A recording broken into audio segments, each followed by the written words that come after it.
이런 속드름 같은 경우에는 집에서 스스로 해결하기가 좀 어렵고 더 많은 문제들을 일으킬 수 있기 때문에 이런 경우에는 이제 아주 깊은 곳에 있는 염증을 해결해 주어야 하는데 가장 간단하게 해결할 수 있는 방법으로는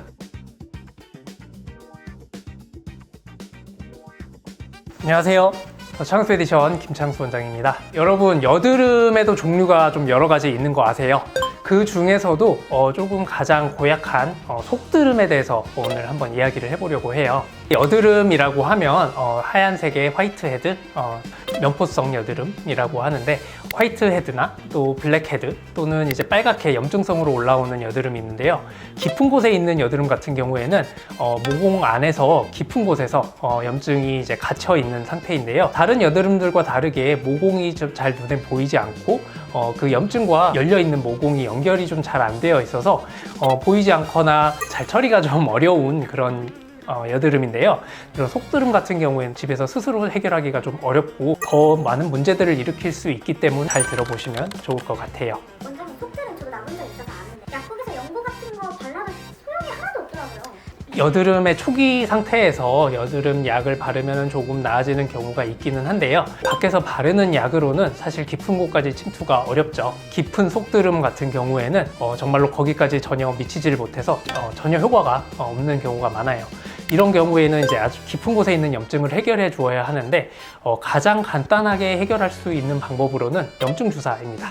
염증 주사를 가까운 곳에서나 맞아보신 경험들이 좀 많이들 있으실 수도 있는데요.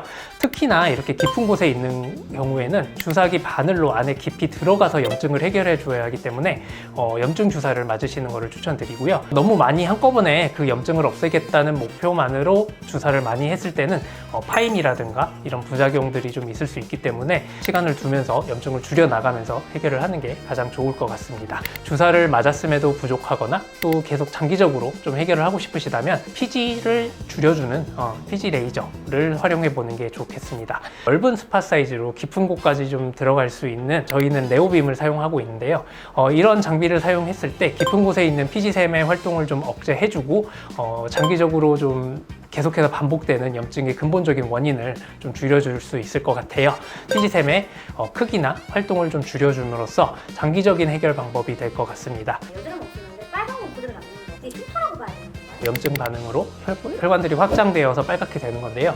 여드름 실제 염증이 사라졌다고 해도 확장된 혈관이 좀 줄어들지 않아서 여드름 붉은 자국으로 이렇게 남아있는 경우들이 있어요. 이미 그렇게 변해버린 경우에는 혈관 레이저나 혈관에 잘 흡수되는 파장을 가진 레이저를 가지고 붉은증을 처리를 하게 됩니다. 피부가 반복적으로 염증이 발생하는 경우도 있기 때문에 그 진피 환경 자체를 좀 개선시켜주기 위해서 여러 가지 스킨 부스터라든가 재생 주사들을 놓기도 합니다. 네, 오늘은 여드름, 그 중에서도 속드름이라는 고약한 여드름에 대해서 설명을 좀 드렸는데요. 다른 여드름도 마찬가지지만 속드름 같은 경우에는 병원이 아닌 곳에서 스스로 해결하려고 무리하게 짜거나 심지어 바늘로 뚫어보시는 분들도 있는데, 그런 경우에 오히려 감염이라든가 염증이 더 심해지면서 나중에는 되돌릴 수 없는 흉터로 남게 되는 경우가 많으세요. 저희 흉터 치료를 받으러 오신 분들 보면은 딱 봐도 이제 그동안 많이 건드렸던 그런 분들이 있으세요. 건드려서 좋을 거는 없으니까 집에서 이걸 처리하려고 하시기보다는 병원에 내원하셔서 전문적인 치료를 받아서 제거를 하시는 게 후유증 예방에도 꼭 필요하고 치료에도 적절한 방법이라고 생각합니다. 지금까지 더 창수 에디션 김창수 원장이었습니다. 감사합니다.